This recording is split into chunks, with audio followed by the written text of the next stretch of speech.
If you just got laid off and received severance pay, you might be shocked to learn that Uncle Sam could take up to 37% of that in taxes. That makes a huge difference in the amount of money you're counting on to survive until your next job. Hi, I'm Rob, a financial coach for more than 20 years. I get how confusing debt can feel, especially with so many sketchy ads out there. So I'm here to break down what's real, what's not, and how you can finally start taking control of your debt with confidence and clarity. Losing your job is overwhelming enough without having to worry about complicated tax rules eating into your severance pay. Today, I'm going to walk you through exactly how severance pay is taxed in 2025, and more importantly, what you can do about it to hopefully keep more money in your pocket during a difficult time. In the next 7 minutes, we're going to cover 4 crucial chapters. First, we'll break down the basics of how severance taxation actually works. Then, I'll explain why your severance might have higher tax rates than your regular paycheck. Next, we'll dive into practical strategies to reduce that tax burden, because every dollar matters when you're in between jobs. And finally, we'll talk about what to do if you can't pay what you owe during unemployment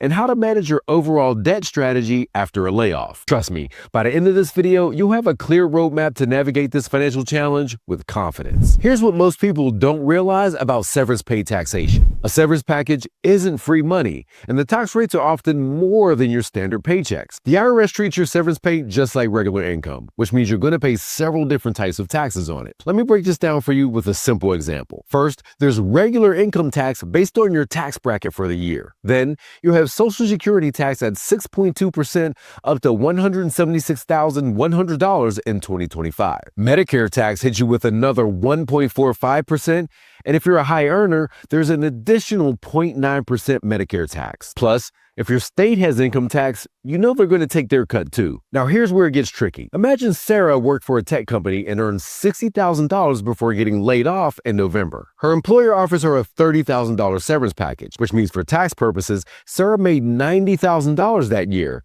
potentially bumping her up into a higher tax bracket than she's used to. But here's the kicker. It's not just about what you earn before losing your job.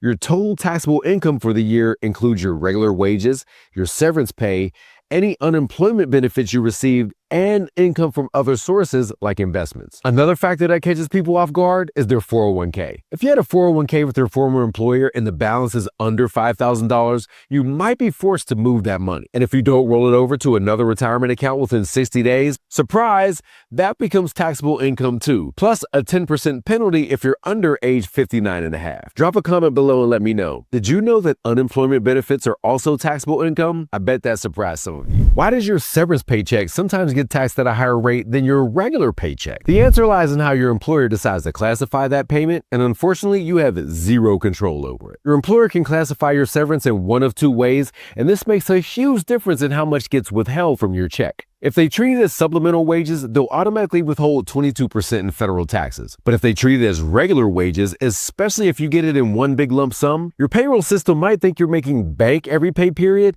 and withhold taxes as if you're in a much higher tax bracket. Let me paint a picture for you. Let's say Mike typically makes $4,000 per month. His company gives him a $24,000 severance payment in one lump sum. The payroll system sees that massive check and thinks, wow, Mike must earn $24,000 every month, and withholds taxes as if Mike is earning $288,000 a year rather than his actual annual income. Now here's the important part. The withholding rate isn't necessarily what you'll actually owe. You might get some of that money back when you file your taxes, or you might owe more depending on your total income for the year. But the part that really stings is that a big severance payment could actually push you into a higher tax bracket for that year. If Mike was already close to the edge of his current bracket, that extra $24,000 could mean that some of his income gets taxed at 24% or even higher instead of 22%. And it gets even worse. A higher total income might make you ineligible for certain deductions and credits you might normally qualify for, like the earned income tax credit, student loan interest deduction, and child tax credit. Have you ever been surprised by how much was withheld from a bonus or severance check? Share your experience in the comments. You're definitely not alone. If you're worried about taxes on a severance check, don't panic. There are proven strategies to help you reduce your severance tax burden that could save you thousands of dollars, and most people never even think to ask about them. The first strategy happens before you even receive your severance check. If possible, negotiate how and when you receive the payment. You might be able to spread those payments out over 2 years instead of getting one big lump sum. This could keep you in a lower tax bracket for 2 years instead of getting pushed into a higher tax bracket for 1 year. For example, imagine Jennifer's getting laid off in December with 6 months of severance pay. If she takes it all at once, she's looking at 17 months of income taxed in 1 year. But if she negotiates to receive 3 months now and 3 months next year, she stays in the lower tax bracket for both years. Another timing strategy you can try is if you're getting laid off near the end of the year, ask if the severance can be delayed until January. This is a really smart move if you've already earned most of your annual income for the current year. Now, once you know you're getting severance pay, there are ways to try to offset that income with deductions. If you're eligible for a health savings account, maxing that out gives you an immediate tax deduction. The 2025 contribution limits are $4,300 for an individual and $8,550 for families. You can also boost your retirement savings. Taking some of that severance and putting it into a traditional IRA or 401k gives you a tax deduction now and helps your future self. For 2025, you can contribute up to $7,000 to an IRA or $8,000 if you're 50 or older. Here's a real-world example. Let's say David gets a $20,000 severance that would push him into the 24% tax bracket. Instead of paying taxes on all of it, he puts $7,000 into a traditional IRA. That saves him about $1,680 in taxes now, plus that money grows on a tax-deferred basis for retirement. Other strategies include increasing charitable donations if you itemize deductions, using severance for education or training that might be tax deductible, and making sure you're taking advantage of all mortgage interest deductions if you're a homeowner. What's your biggest concern about taxes on severance pay? Let me know in the comments and I'll try to address it in a future video. Now, what happens if you can't pay the taxes you owe on your severance, and how do you manage the mountain of other bills when you're unemployed? Let me show you the path forward that most people never hear about. First, if tax time comes and you can't pay what you owe, don't ignore it.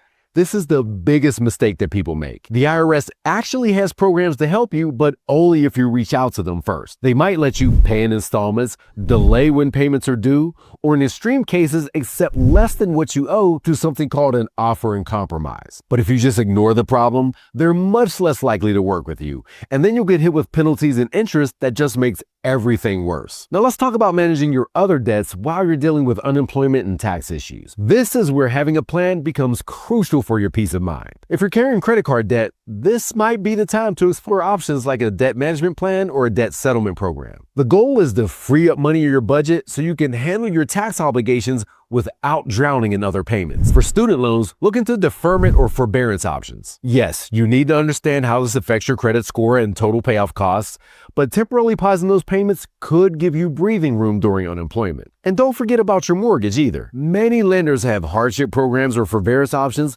specifically for people who've lost their jobs. The key is to communicate with them before you miss any payments. If you have an emergency fund, this is exactly what it's for. Use it strategically to cover essential bills and taxes while you're looking for another job. If you're dealing with overwhelming debt after a job loss, what's your biggest challenge right now? Share in the comments.